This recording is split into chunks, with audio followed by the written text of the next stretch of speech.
It was an ordinary Saturday morning in Garland, Texas, the kind that made time feel a little slower, the sky a little bigger.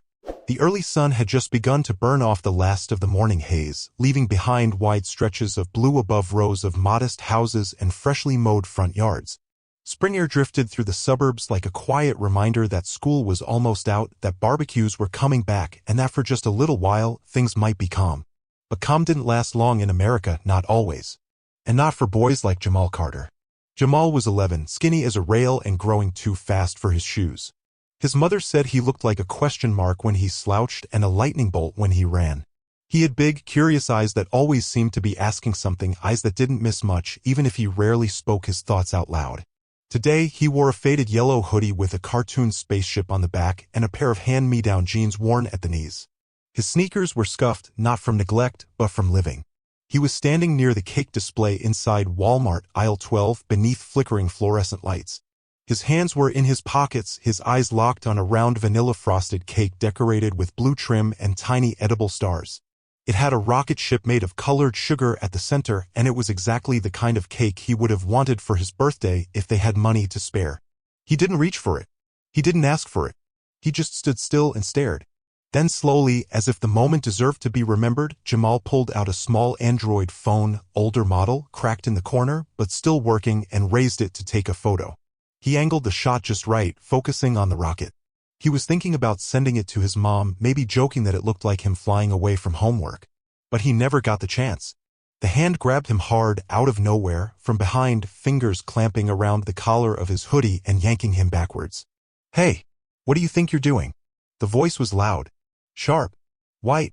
Adult. Jamal stumbled, dropping his phone, his body smacking against the edge of the cake stand. His knees buckled slightly as he caught himself, breath snagged in his throat. The man who grabbed him wore a dark navy uniform. Badge on his chest. Utility belt snug around his waist. A white male officer, early 40s, heavy-set, with cropped blonde hair and a sun-reddened face. His name tag read R. Miller. Jamal's mouth opened, but no words came out. He looked terrified, frozen, his eyes wide like a deer caught in headlights. His hands went up instinctively, not knowing whether that would help or hurt him. I wasn't," Jamal stammered, his voice barely audible. "I saw you casing the display," the officer barked. "Taking pictures like you're planning a damn heist. What else are you hiding? Empty your pockets." The few nearby customers, mostly adults, turned slowly. Some stared. Others didn't intervene. No one moved fast. Jamal felt hot behind his eyes, the kind of heat that came before tears. Not from pain, but from humiliation. From being yanked like a thief when he hadn't done a thing. From being seen as something wrong before being seen as someone. "I didn't steal nothing," he managed to say, the words broken, his breath shaky. The officer shoved him back again, this time pressing him up against the edge of the bakery counter. A plastic cake topper crashed to the floor. His hands groped for Jamal's hoodie pocket. And that's when a voice rang out, clear, sharp, and unmistakably furious. "Get your hands off my son." The officer paused, turned, and froze. Linda Carter, federal judge, mother of Jamal Carter, was walking toward him with eyes like daggers and the full force of righteous fury in every step. She was 45, black, poised, dressed in a gray suit jacket and black slacks, her dark hair pinned in a tight twist at the nape of her neck. Her expression wasn't loud, but it was devastating. Her voice had cut through the air like a warning shot, and her presence now arrived like a verdict. "I said take your hands off my child," she repeated, slower this time. The officer blinked. "Ma'am, I caught this boy. You assaulted my son while he stood by a bakery case doing nothing but existing," she interrupted. "He's 11. He was taking a picture of a cake. And you put your hands on him. I had probable cause." "Probable cause for what?" Linda snapped, stepping in between them now, one arm shielding Jamal, the other reaching for her ID. "You saw a black boy with a hoodie and assumed criminal intent. That's not probable cause. That's profiling." She pulled out her leather wallet, flipped it open. The gold emblem of the U.S. District Court glinted in the overhead light. "Linda E. Carter. Senior Federal Judge, Fifth Circuit. And the only crime happening here is yours." A woman in the cereal aisle gasped softly. Another shopper raised their phone and began recording. And just like that, everything changed. The officer stepped back, realizing too late what had unraveled. I didn't know he was your..." Linda's voice turned cold. "So if he wasn't my son, that would have made this acceptable?" The camera phone kept recording. Another shopper had already dialed 911, asking for a supervisor. Jamal stood there trembling, face pale, breathing hard. Linda knelt beside him. "Are you hurt?" she asked, her voice now soft. Controlled. He shook his head, but his body told the truth. He was shaking. His phone still lay on the floor nearby, screen facing up. The last image captured before it dropped? The cake. Blue and white. With a rocket ship on top. The video hit Twitter before they even left the store. A 1-minute clip, officer grabbing the boy. The mother intervening. The badge flash. The line, "He's 11." It was retweeted 1,000 times in 10 minutes. By the end of the hour, it had reached 50,000. By sundown, it was on CNN. And the hashtag Jamal Carter was trending worldwide. Linda hadn't spoken to the media. She hadn't released a statement. She was still at home, holding her son close, watching the way his hands kept twitching like they were trying to forget what they'd felt. Jamal hadn't said much. He'd only asked one question. "Would they have hurt me more if you didn't come?" Linda couldn't answer. She just held him tighter. By the next morning, the Garland Police Department had issued a statement. "We are aware of an incident involving one of our officers at a local retail store. The officer has been placed on administrative leave pending a full investigation." It was vague, careful, but the court of public opinion had already begun deliberating. Celebrities posted about Jamal. Civil rights attorneys offered pro bono representation. Children across the country sent in drawings. One showed Jamal with a cape. Another showed him holding a cake that said, "I'm not scary. I'm sweet." But the most powerful moment came that evening when Linda finally stepped outside her home and faced the cameras. She didn't wear her robe. She didn't read from a script. She stood on her porch in a plain sweater, her son beside her. "My name is Linda Carter," she said. "I am a federal judge. But before that, I am a black mother. And yesterday, my son was assaulted by someone paid to protect him." She held Jamal's hand. "This country must stop pretending it doesn't know what this is. We don't need more training. We need accountability. My son is not a suspect. He is a child. And we were lucky that I had power. But what about the mothers who don't?" She paused. "America, are you watching?" She stepped back. Didn't take questions. Didn't need to. Because by then, the entire world already was. The morning after Linda Carter's porch statement, the nation woke up differently. Not everything had changed. The traffic lights still flickered through dawn. Coffee still brewed in corner kitchens. School buses still roared to life. But beneath that surface hum of normalcy, something had shifted. Not just in headlines or hashtags, but in tone. The country wasn't just outraged. It was rattled. Because this time, the victim wasn't just a headline. He was a boy. 11. With wide eyes and skinny shoulders. And his mother didn't just cry in front of a camera, she challenged the camera to pay attention. That scared people. And it woke others up. Jamal stayed home from school that Monday. He didn't ask to. He just didn't say anything when Linda laid out his clothes. He sat on the edge of his bed, hoodie wrapped around his knees, staring at the phone he hadn't touched since it hit the floor at Walmart. Linda stood in the doorway, her heart breaking in slow, deliberate pieces. "Baby," she said softly, "I can call the school. Tell them you need time." Jamal didn't look up. "Will they think I'm in trouble?" "No," she said firmly. "You didn't do anything wrong." He hesitated. "But the cop thought I did." Linda crossed the room and sat beside him. She pulled him close, pressing her palm against the back of his head, fingers threading through his tight curls. "That man thought a lot of things. But what matters is what you know. And I know you are good.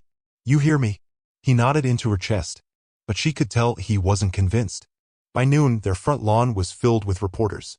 They stood behind barricades, microphones in hand, narrating the scene like war correspondents. Day 2 of the fallout from the incident in Garland, Texas. Jamal Carter, the boy at the center of this firestorm, federal judge Linda Carter, seen here refusing to back down. Inside, Linda muted every channel. She didn't want Jamal to hear them. She didn't want him to be turned into content. But the truth was, they weren't asking questions anymore. They were asking for a reckoning. The Garland Police Department, facing mounting pressure, released partial body cam footage from the officer's belt, grainy, angled low, audio barely clear. It didn't help. If anything, it made things worse.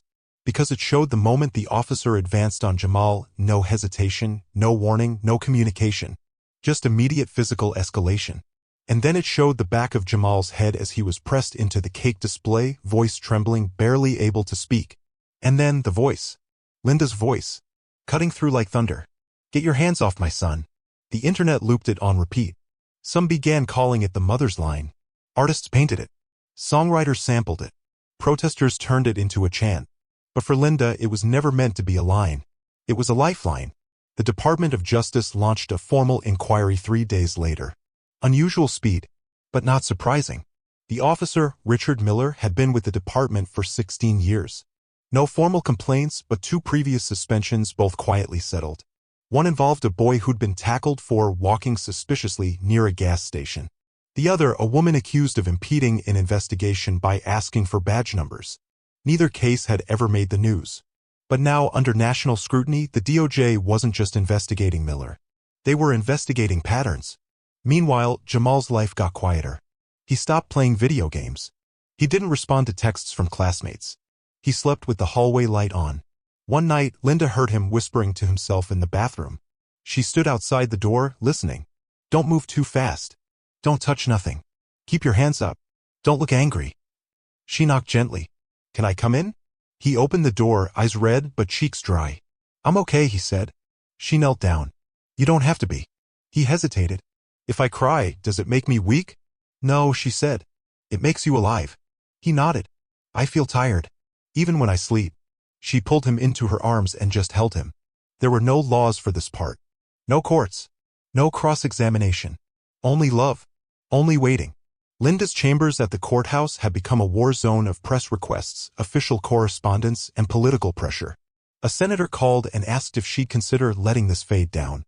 A Justice Department liaison suggested issuing a joint statement to calm tensions.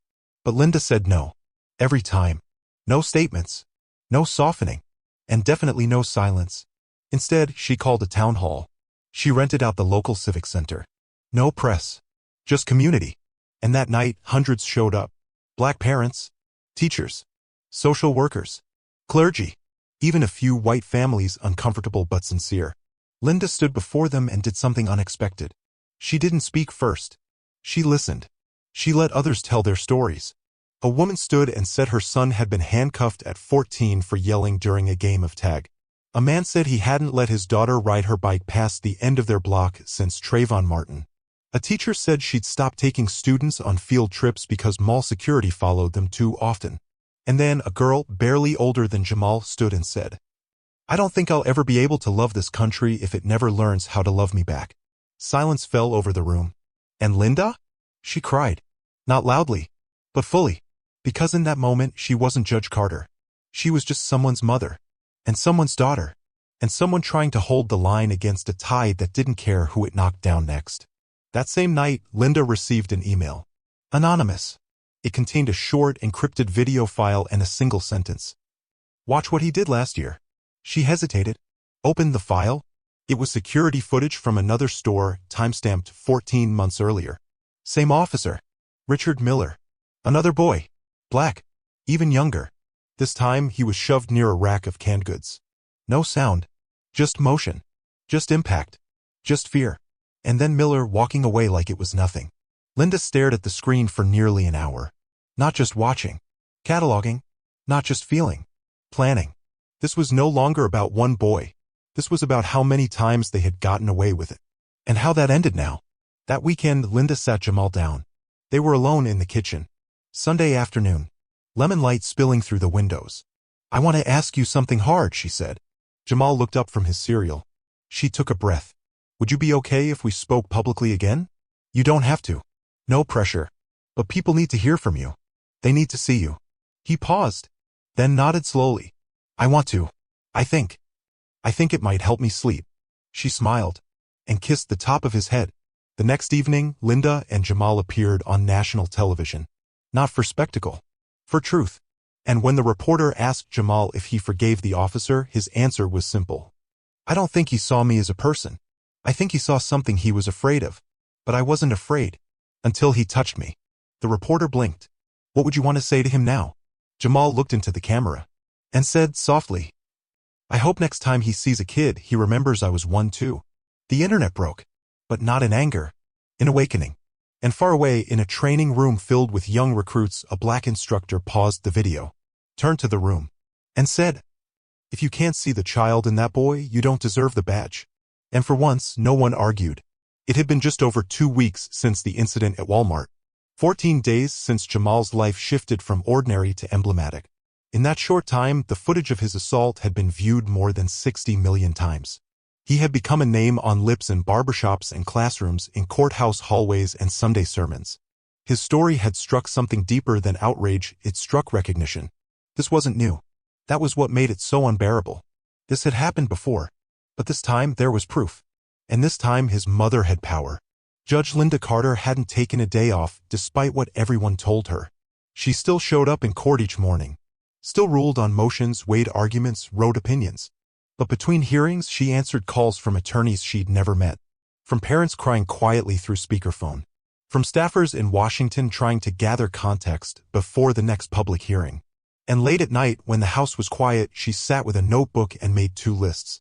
One titled, Cases That Died in Silence. The other, People Who Deserve the Mic. She wasn't just reacting. She was building something. And she didn't want it to be about her. She wanted it to last. Jamal had started drawing again. At first, it was just lines. Heavy. Angled. Dark. Then shapes. Then shadows. Then a page with a figure standing alone in a giant store aisle holding a phone. All the shelves around him looked like they were towering, leaning, about to fall. Linda found the drawing tucked under his pillow. When she asked about it, he shrugged. It was just a dream, he said. But she knew better. Dreams don't always lie. The Department of Justice's inquiry expanded. What had started as a personnel investigation into Officer Miller quickly widened into a broader probe into the Garland Police Department. Why hadn't earlier complaints led to discipline? Why weren't Miller's prior incidents entered into any use of force database? Why had body camera footage gone missing from one 2022 arrest? Federal agents were dispatched. Subpoenas followed. The city held a press conference and promised full cooperation. But the cracks were already visible. And Linda knew when cracks show, so does what's underneath. Then, the twist no one saw coming. On the third Friday after the assault, a whistleblower came forward. An officer. From Garland PD. Black. Mid-30s. Clean record. Father of two. He contacted Linda's office directly. Quietly. Respectfully. I can't stay quiet anymore, he said during their first call. He told her about the locker room jokes. About the informal watch list of kids they thought were trouble. About how Jamal's name had actually been flagged before, not because he had done anything but because he hangs around outside after school and looks twitchy. Linda sat in stunned silence. You mean observant, she said slowly. He exhaled. That's what we're supposed to call suspicious now. He gave her everything. Emails. Notes. Training videos. Group texts. And one line from a memo buried deep in an internal chat thread that would become the tipping point. If they don't act guilty, just press them until they do.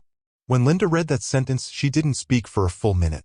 She just closed her eyes and saw her son's hands shaking. His phone clattering to the floor. His back hitting the cake display. He had not acted guilty. He had simply existed. And the system had pressed him anyway. That weekend, Linda met privately with Jamal's school principal. She didn't want press. She didn't want cameras. She just wanted to know, was her son being seen? The principal, a white woman in her early 50s, honest and visibly shaken, told the truth. Jamal's one of the quietest kids in the building. Never late. Never disrespectful. But I'll be honest, I've seen teachers hesitate with him. I've seen security watch him longer than others. And I never questioned it before. But now, she paused. Now she did. Linda nodded. Then let's make sure this never happens again. Together, they created a pilot program, a student advocacy board, bias training sessions, an anonymous reporting tool for students who felt profiled. It wasn't policy theater. It was real work. And Jamal? He asked to be part of the board. When Linda asked him why, he said, I think maybe other kids are scared too. I want to help them talk. Her throat caught. She almost cried. But she didn't. She nodded and said, Then let's make your voice count. On the national front, Linda was invited to testify before the Senate Judiciary Subcommittee on Civil Rights Oversight. She didn't go for show. She went with a folder. Inside, footage, transcripts, internal police emails, drawings Jamal had made, and a handwritten list of names children under 16 harmed by law enforcement in the last 5 years, most without headlines. When she sat before the microphone, she didn't speak like a judge. She spoke like a mother. My son is not a symbol, she said. He's a little boy who was scared to go to sleep because he thought the people who were supposed to protect him might come back. She looked directly at the panel. And the worst part? He wasn't wrong. A hush fell over the chamber. One senator wiped his glasses slowly. Another closed their notes. But Linda kept going. Systemic issues don't begin with bullets. They begin with beliefs. If a child's presence in public is treated like suspicion, then the system isn't broken. It's functioning as it was designed, to control, not to protect. After her statement, a journalist tweeted, "She didn't burn the house down. She just turned the lights on." And that tweet became a movement. Hashtag turn the lights on. A rallying cry. Printed on shirts, on signs, on murals. And most importantly, on the lips of students from Atlanta to Oakland to Baltimore. But there was still one piece missing. The officer. Richard Miller. He had remained silent since the incident. His lawyer refused interviews. His union had issued a sterile statement about trusting the process. But then, 3 weeks after the Senate hearing, something happened no one predicted. Miller asked to meet with Linda. Privately. At first, she said no. Then she asked Jamal. "I don't want him to touch me," Jamal said. "He won't." Jamal nodded. "Then I want to look him in the face." And so they did. In a secure conference room, no cameras, no microphones. Miller walked in. His face was pale. His eyes bloodshot. He looked smaller than he had in the videos. He sat down across from Jamal. And said nothing. Linda broke the silence. "Why did you do it?" Miller stared at his hands. "I saw him taking pictures. I assumed." "I don't know. I just reacted." "You assumed because he was black," Linda said. Miller nodded. I thought he might be scouting something." Jamal spoke up. Quietly. "It was a cake." Miller's eyes flicked toward him. "I know. Do you?"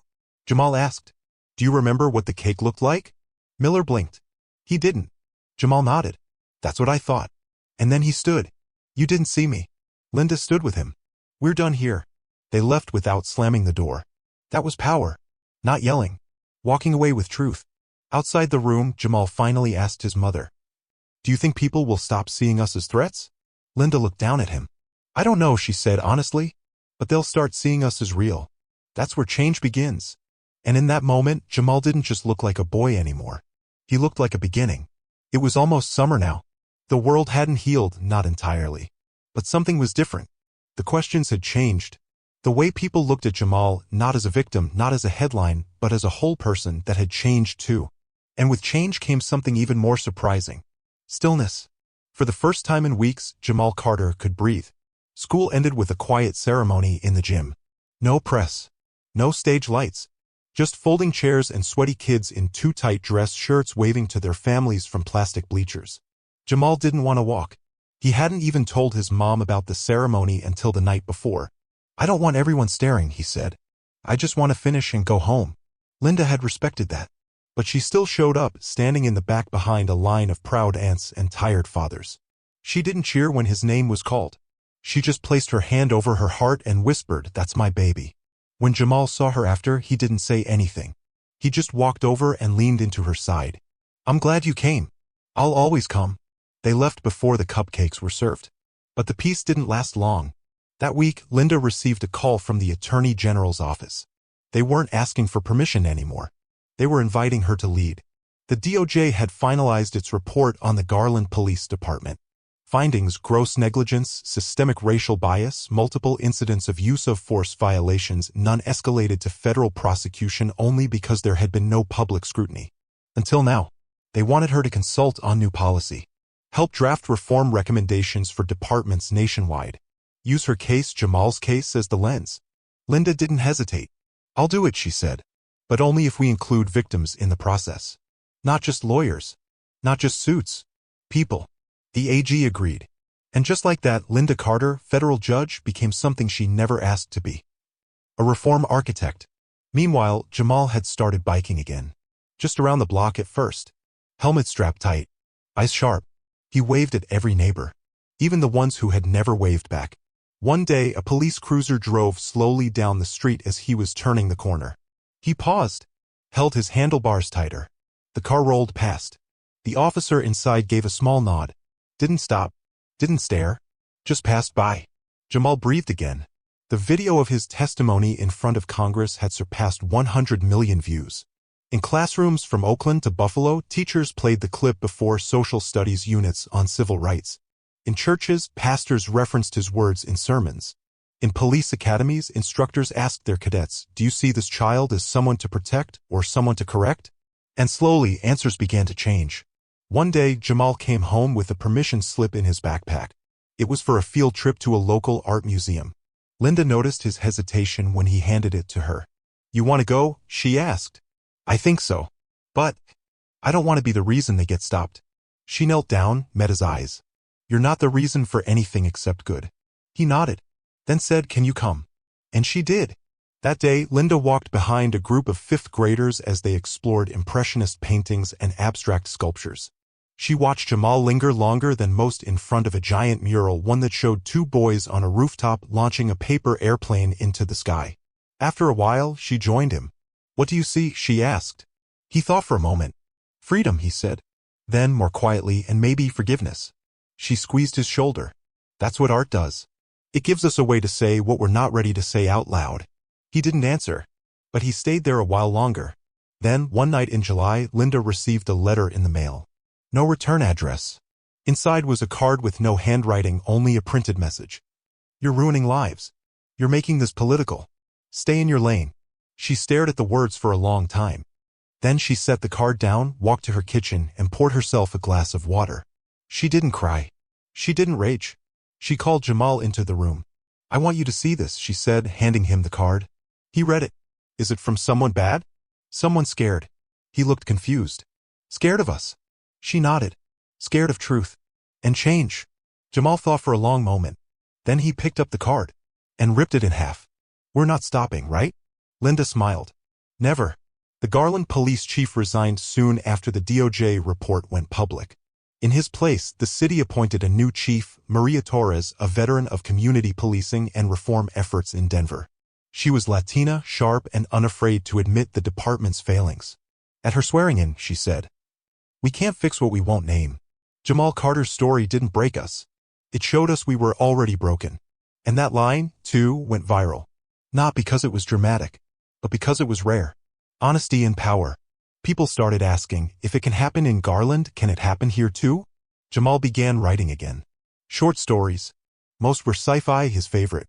One was about a boy who traveled back in time to warn his younger self not to be afraid. Linda read them all. She printed one and framed it. It sat on her desk beneath her nameplate. Title, "The Day I Didn't Disappear." In August, Jamal was invited to speak at a youth summit in D.C.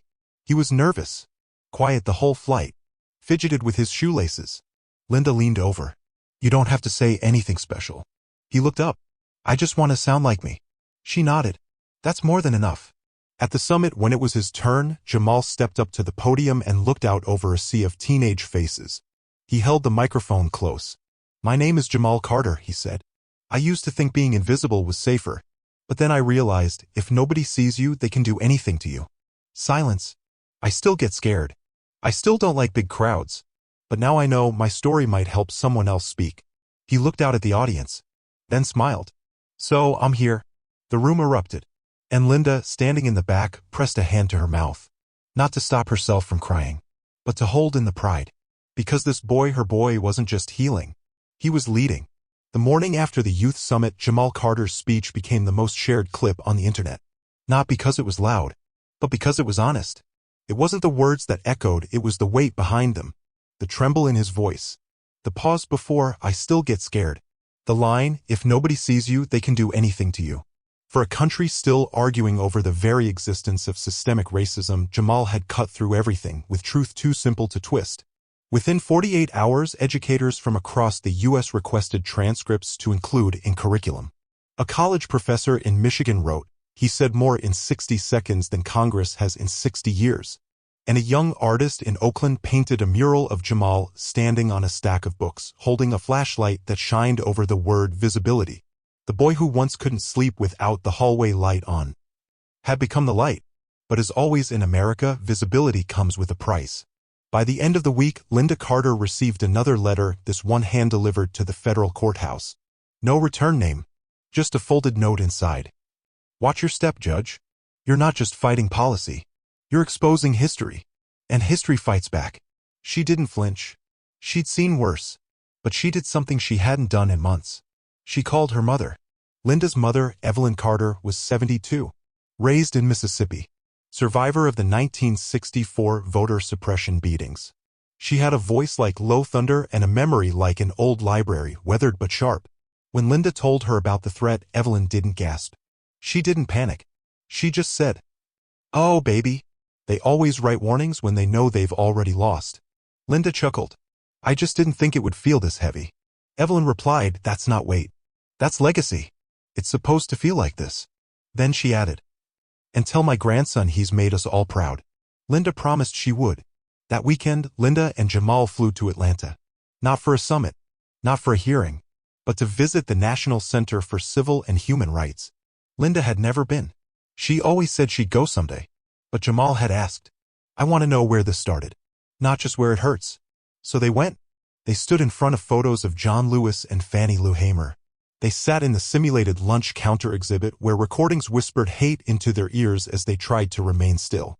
Jamal lasted 2 minutes. Then he stood and said, "That's enough." Linda followed him outside. They sat on a bench in silence. He finally asked, "Why didn't they stop?" She looked at him carefully. "Because nobody told them they had to." He nodded. "I want to be one of those people." "You already are." He didn't smile.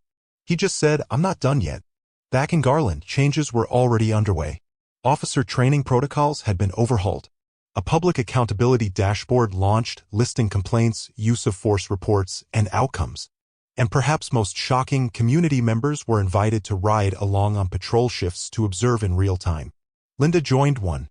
She sat in the back of a cruiser for 4 hours, watching, listening. She saw moments of restraint, moments of tension, moments of choice.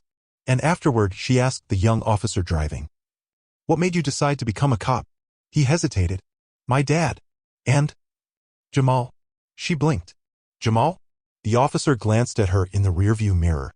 "I saw that video, and I thought if I ever wear a badge, I better be the reason that boy feels safe." Linda sat back, stunned. That wasn't policy. That was culture shifting. That was hope. But not everyone was ready for change. At a televised town hall in Dallas, a conservative sheriff criticized Linda's advocacy. "She's trying to turn every police officer into a criminal," he said. "We can't do our jobs if we're constantly worried about being recorded or judged." The audience murmured.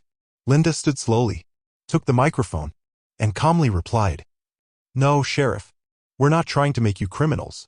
We're asking you to stop making our children suspects." The room erupted. That clip, too, went viral.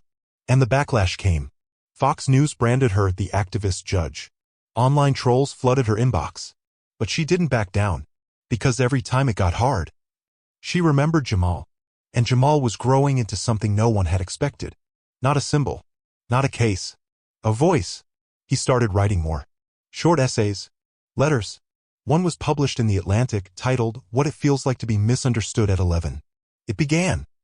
"When the officer grabbed me, I didn't understand. I wasn't stealing. I wasn't talking. I wasn't moving fast. I was just breathing. But it felt like that was too much."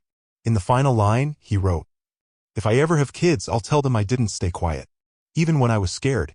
That line got framed in the DOJ's training center. In September, Linda received word that Officer Richard Miller had taken a plea deal. He would plead guilty to unlawful use of force. In exchange, no prison time, but a permanent removal from law enforcement, community service hours, and participation in public restorative justice panels. Linda let Jamal decide. Jamal asked one question. "Will I have to see him?" Linda said no. Jamal nodded. "Then let's move on." She asked, "You sure?"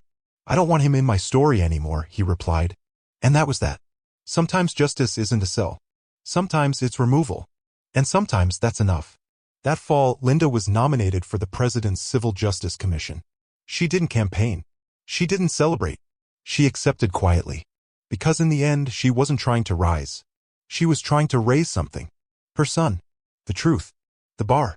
And maybe an entire country's idea of what safety should feel like. Asterisk. It was a quiet Sunday in November. Leaves were falling along the sidewalks of Garland, Texas, amber, red, curling in slow spirals. The air had that soft, cotton-like stillness only late autumn could bring, as if the world was catching its breath before winter. Inside their home, Jamal Carter was at the dining table, bent over a sheet of paper. He wasn't drawing. He was writing. A letter. One his mother didn't know about yet. Earlier that week, his school had announced an essay competition for students across the state. The theme was "What Makes a Citizen?" Jamal hadn't planned to enter. At first, he'd rolled his eyes. Said it sounded too shooly. But something stuck. That night, he lay in bed thinking about the question. What made a citizen? Was it someone who voted? Someone who paid taxes? Someone who knew the rules and followed them? Or maybe it was someone who didn't disappear when things got hard. So he wrote. No thesaurus. No edits. Just truth. When Linda found it folded on the table 2 days later, she read the first line out loud. I used to think being a good citizen meant staying quiet and out of the way. She didn't say anything. She just pressed her hand over her heart and kept reading. In Washington, D.C., Linda Carter was now serving as one of the leading voices on the National Civil Justice Commission. It was a strange place to be close to power, but not ruled by it. She testified. She'd written. She'd helped build a pilot framework for how departments could repair trust, not just through oversight, but through connection. Programs like Coffee with a Kid, where officers were required, not asked, to spend time each month with local students outside of uniform. Programs where children didn't see badges first and officers saw children not as potential threats, but as future neighbors. It wasn't perfect. Some cities refused to adopt the model. Some mocked it. But in Garland, it was working. Slowly. Because policy can open a door, but community is what walks through it. That winter, Jamal was invited to speak at a local high school assembly. He wore a clean button-up shirt, his yellow hoodie retired for something a little more grown-up, but still his favorite underneath. He stood behind the mic with more calm now. He didn't fidget. His voice didn't crack. He read his essay out loud. When he got to the line, maybe being a citizen means helping other people be seen, too, a teacher in the front row quietly wiped a tear from her cheek. Afterward, a freshman girl walked up to him and said, "You sound like you belong up there." And he smiled not nervously, but proudly, because he believed it now too. In January, something unexpected happened. The Garland Police Department invited Jamal to come in, not for a photo op, not for a handshake, but for a conversation. The new chief, Maria Torres, had built a new youth advisory panel, and they wanted Jamal to help design it. Linda asked him, "Do you want to?" He thought hard, then nodded. If I don't do it, someone else might not know how. So he went. And that afternoon, he sat at a long table with 6 officers and 3 other students. He spoke carefully, honestly, without fear. He told them how it felt to be watched while picking cereal, to be followed because he wore a hoodie, to be grabbed without a chance to speak. And when he finished, an officer asked him, "What would have helped you trust me?" Jamal paused, then answered, "If you looked at me like I was your son." The room was quiet. But that silence? That was change beginning. That spring, Linda and Jamal took a road trip. No cameras. No schedules. Just them. They stopped at parks. At museums. At gas stations where the coffee was terrible but the music was good. In Selma, Alabama, they stood on the Edmund Pettus Bridge. Jamal walked halfway across, stopped, and turned around.